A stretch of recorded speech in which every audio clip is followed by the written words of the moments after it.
கடமையை செய். பலனை எதிர்பாரா. விளைவ பத்தி நீ ஏன் யோசிக்கிற? நீ செய்ற ஆக்ஷன கரெக்ட்டா பண்ணு. நீ விளைவு இப்படிதான் வரணும், இப்படிதான் வரணும் நீ டென்ஷன் ஆயிடுவ. விளைவ பத்தியே யோசிச்சு கடமைய சரியா செய்ய மாட்ட. கரெக்ட்டா செய். படிக்கிறத நீ கரெக்ட்டா பண்ணு. நீ வேலைய கரெக்ட்டா செய்யி. என்ன பண்ணுமோ செய்யி. விளைவு தானா கரெக்ட்டா வரும். அது எது வந்தாலும் இறைவனினுடைய செயல்.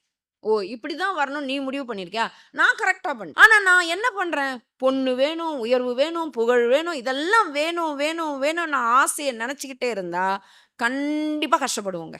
நீ இதுவும் வேணும், இதுவும் வேணும். இப்ப நான் கஷ்டப்படுறேன், கஷ்டப்படுறேன்னா, ஒரு சின்ன கத தான். ஒரு காக்காக்கு ஒரு பெரிய உணவு இறைச்சி துண்டு கிடைச்சிருச்சு. சந்தோஷம் தாங்கல அதுக்கு. இதுவரைக்கும் அந்த மாரி சாப்பிட்டதே இல்ல அது. எடுத்ததோ இல்லையோ மேல இருந்து ஒரு கழுகு பாத்துருச்சு.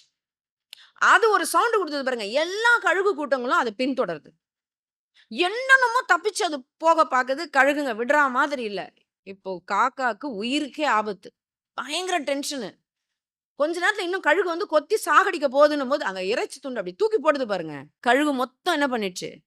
இறைச்சிய நோக்கி போயிடுச்சு. காக்கா அப்பாடா! இறைச்சி துண்டு கிடைக்கிறதுக்கு முன்னாடி இருந்தது தான் இப்போ. ஆனா இப்போ அதுக்கு ஒரு சந்தோஷம். அப்பா! எல்லாம் அங்க போயிடுச்சுங்கப்பா.